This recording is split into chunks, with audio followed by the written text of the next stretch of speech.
So I moa il mai la tunu le nei tu la se tu fa poponga le nei o le tatou polokalame o oi ma lo tuto'atasi. O le nei polokalame o lo tu fa'atasia. E le komiti au o lo tapenaina le fa'amanatuina o le onu se fulu tausaga. Talu o na tuto'atasi si o tatou atunuu. O le nei la tu la o lo matou fa'atasi e masui o le komiti. La wafionga nai so vala ia wapea ia whanai natu a wata penanga o le alu pe ilu mo le whaamna tuina ale o le nei tatia taua musi o tātou watunu o wā o Samoa o le wā i tunu o le Pasifika na ausia pena mua i malai i le mauaina o lona tuto'atasi e mo le temi nei so i fu maua i lua fionga. Tarafatu nai fonga ko kalame misfo fa fonga ta po el tanto tunu maro so fo ia tonu o vai aso a sau e tele ni fuafuanga o le whapea o le vai aso a toa e amata i polu nei masi ia tu le motele sa la fai no to fai umaile i polu na nai o la se tu langa wa ia le wha moi moi ia whapta ia tu i lau sunga le fonga le pokalame a taro foi whawhelo ia tu le atunu ia lau whafonga tāpua i nei vai ngale aso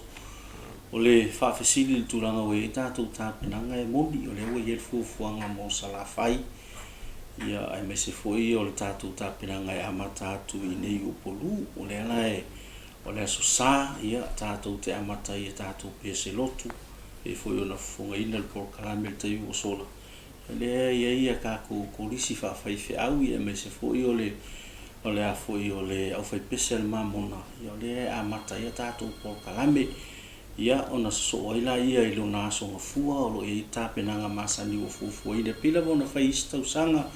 ia i si fo fa mo ngale malo ia le i talo nga fa le anga nu ia fa tino la vai luma fa le nei ia ke lo fu se kai mi o sa no atu le fa na e fa manino le vai ngale ta to se lo le sala fai manu mo no ma to ava no ia ena ona fa i loa o le o to ia i le fitu na inga o le fufuanga sa i tātou te anga i o le marai iwa ia ai ono nisi o fufuanga fo i malakau makau a le komiti i le vawe o le tātou teimu ia leo o to e se e mai i le hafo i le marai a le a onga tan pasko sa le lolonga ia o inala e whaatino e le tātou sa uninga lea o leo lo i teimi nei ia o le a aves tātou sa uninga o le tuto'atasi whaatino e sa vai po kalame la masani ia e tau nuatu le wala udia le taiao ia ona tātou so fuile man sauni ngā lotu so sauni ngā lotu man sisino le tanga vai o le tātou malo ia ngawhai leo ngai savali wha aloalo ia whai uela i e nei wha whiwhianga o le mautino lava ia le whakasa iwa tupulanga talavou le wha whiwhia ia le ngata fui leo le o ngata pasko le ua tu ia i le avanoa e taurunga ina i le tātou wha moe moe o le aso lea ia ngā mahe airo ka kufufuanga kuko kasi mo savai ia to se e mai la i o tātou wha manatuina o le nei ono su Tausaga ia Setema ia to te liu mai tu mua nei ia so lulu a stofi fai whawhiwhianga whaaleanga nuu ia masiva whaaleanga nuu ia se mufu i sau noa toi whanai o le sui o le tātou komiti o whawhiwhianga ia e swalaile loa ia o tātou tāwale teu le tai au pe ia o kei loa whanai o le mai ei mau tausala le tau wahal nei Tausaga le misi Samoa ia o tātou ia leo le a au mai e tātou wha moe lea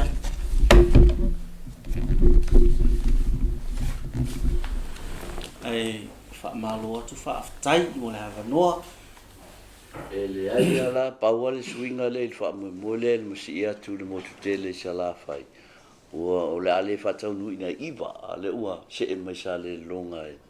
i le aonga le dan pasko le aonga le kalesia katoliko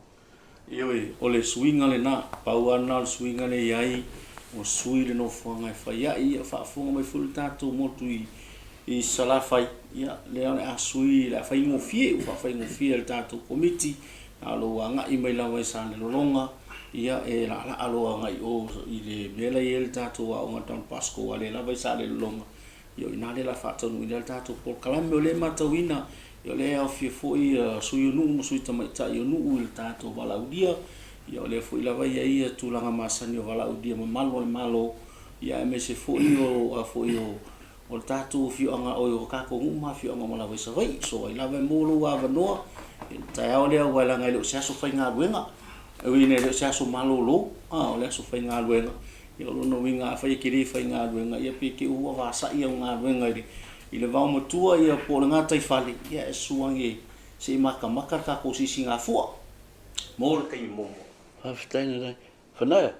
e mau atu foi o lo iei nei te unga la iti. Wha mo le i nei lumo le mautale al malo. Mo le vai asu tonu le. Ia, whaptaia na nai a mo le si le fie le tanto polokalame le i le lua vai asu taluai, i le tolu vai asu taluai. Ia, o lena fufu e tino tatou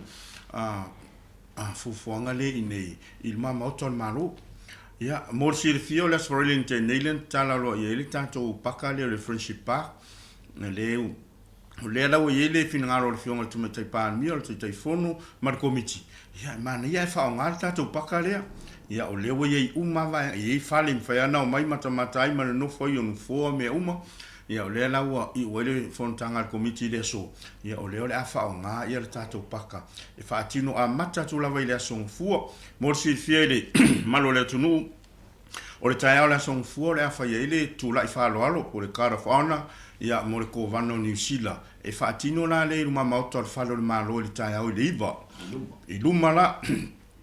O le luma la le whalo le malo la whaatino i nai tu lai whaaloalo le. A mai a lea. O le se soa i lo le ma taalonga sa moa i pito i tua le tatou Friendship Park. Una whaasolo atu e ale o tatou polokalame le fiafi. I o le polo tatou tauvanga maulu olu ma whaili. Kako string band i le pole o le asong fua. O le aso lua. Ia o i fuanga i leila ma se me whaia i le au. O no tūranga la ave umana tatou wha mua mua i le motu i sala whai polokalame. A o le po. Ia o le ai fo isin tatou ta mai polokalame whaatino i le pole o le asong fua. A le aso lua pe ataliu mai i sala whai. Whaatino la wale i tua o le tatou Friendship Park. Ia, o fo le solulu te whaatino tatou tālonga i le au. Ia o le po, ia o tatou o le hitlo na lua o tatou mauru ulu ma string band. Ia o le mai e le o le vaenga le i le solulu, o le stofi. Ia, o le aso la le whaatino i ne. Ia tatou siva, ma pese, mai tu malo e fitu wa lautongia. O le wha mai le motele i sala whai. Ia ma le tolu i polu mōre si le fia, a wai e wha o se fia fo ilo fia sau. E wha rongo mo ilo tu malo le, lai pese, lai ioi. O i tu malo i nei o lo wha fia i nei u polu, ia o e whale a li tasi, po tasi, wha solo tua i nei i sale lua, ma li tu malo umalea, ia o le sanga nga wha, le e sale mua, ia o le si i tu malo nai ne. Ia, ma le whanga mwharse la, ia i nei i tu mua, ia o savai, ia o lo iei sale nga lua, ia i nai, ngai ngale ia sangone, ia o nganga i fomaunga, nganga i fomaunga numero tasi, ia, manganga i maunga numero lua, ia ma i numero tasi, ia ma i lai whaasale le anga wha, i nai i sapali, ia o tu malona, mo si la fia, ina ia malam lama i fo i tatou utunu, e whaatino la lea, i le iwa le tai au le stofi, o le tatou polokalame lana, o le polokalame alo ia, i fo i tatou wala aulia mai lato uma, ia o le awhai malanga o le tatou malo, ia e anga i mai, ia e mori mauina whawhiwhianga, ia a tatou i tu malo ni fitu wala utongia, o na poa i leo le pola stofi, ia o le kako variety show, ia o le asforeile, ia o le tatou savali o taavali te uina, amata mai afo le valu, mai vaisingano, whaasolo mai e, whairima le tatou lau ngā tongi, o lau ngā tongi le nei, ia, o le amwhaifo i ona atanga i e le whaamatongo fia ino le tātou watunu umare tauwanga a airen fia ngaima sa moa le tala ino tātou poras, ia ai maise o le onus futausanga. Ia o ila le lau e fwoi tongi o le tātou tauwanga le nei, le ntu whaatasia le tātou purenga tangata whaamai mo, mar komiti le whaamatongo fia ino o Samoa. Ia, ona poa le o le poras whareile, ia, o le konseti le whaatino e le vaenga le lava, le titi sao. Ia ma le puni ala va, le olo lango malo se il tatou. Ia pio le polokalame la na le vai aso. Ia ona tau lunga i lo le ila stona. E le kako Miss Samoa nai. O le Miss Samoa la si nai sila iti. Le Miss Samoa mau atu e to val, to maita i mai atunu i fafo, to lua i asuita wa mai Samoa nei. Ia o le lava, o le ua tapunia tatou. Ia tanto le stala o tamaitai e to ono mai fafo ia ai to lua ia ia o la mai tai mai to valu ia o le a fai malanga mai lungo tatou ta vale te wina le so let's really e foi fuanga o le foi malanga mai tatou siampini foi le langi le ia trai o petaia ia en fai o le savali mai foi fuanga tatou komiti e misi foi o pulenga ta fa mai mo ia mai sa wala foi le e acknowledge ai ia le foi alo le tu fa la do ina sa mo il la langi ia le malanga mai ai i vai tau ia misi foi ia tatou forma miss Samoa and miss Pacific Island le ia il terminate fanai le si le tua mantua o le si foi fa mo foi le Tausaga uma o le tauanga le si bafi o te tonu o le polokalame foi le tatou variety show ia mo le si le fia na ile o ye tonu o le na e se tatou komiti le ono lo ye fa mo si bafi fa na tuina na to lusi Tausaga o le fa tino na to tauanga le o lo ye la na to te mi fa pitoa ia fa tino na la to tau ia a o lo te tonu o tatou stemio sa no le o na ile i tulanga le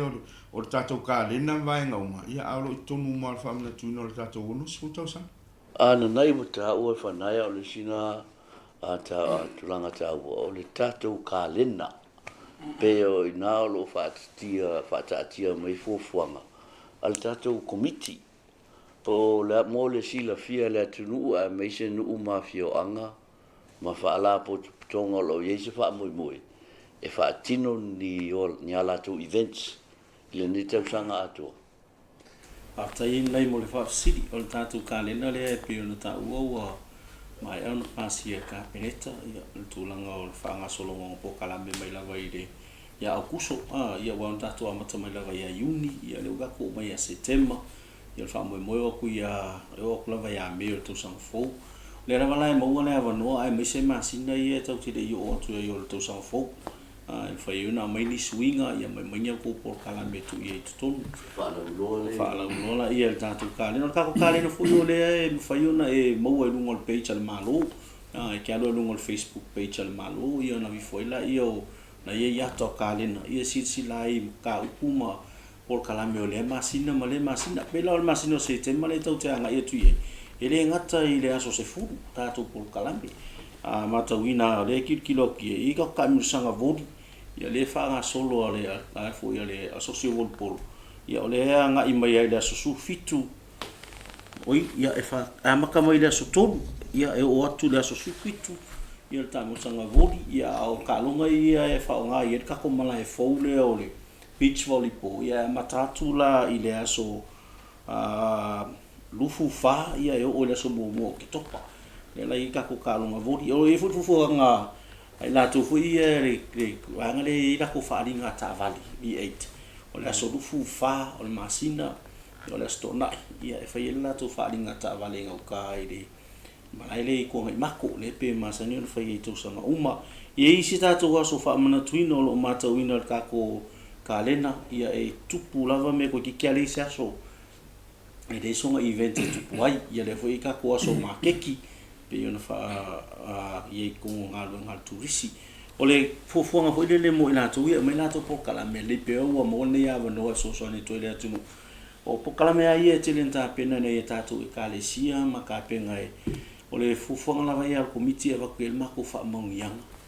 ia maku fa le ko ngol ka ko kalena o fina ngalonga o ka ko kai fono ya fa yo mela va mo to la vai kalesia ma se ko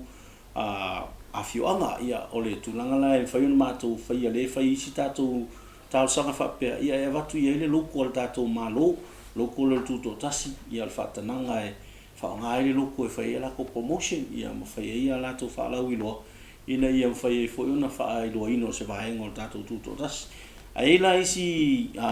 ka musanga kili mai sim ka kile ia ole ala vai e ava no tatou komiti kuska sanga mai ai ia ole fa unha foi la e watu tatou komiti ia e fu la vai lungo fa ina fa vai o ia ia tatou malo ia ngai e pe ta ia nga ia ka pe nga ole vai nga ia e ke o silingi e se si pe fa fena e po into per ka komiki ia me muni ia ole foi causa ili se pe fa na ia ma ka komiki fa o wai ka ko kala le ve wa ko so normal ia event se lo ke fa ia ka ko fa ia ka ko foi Miss Samoa ia o ngai le a wa ure le fo le a o le sunga o ka ko STA ia me se fo o tatu komiti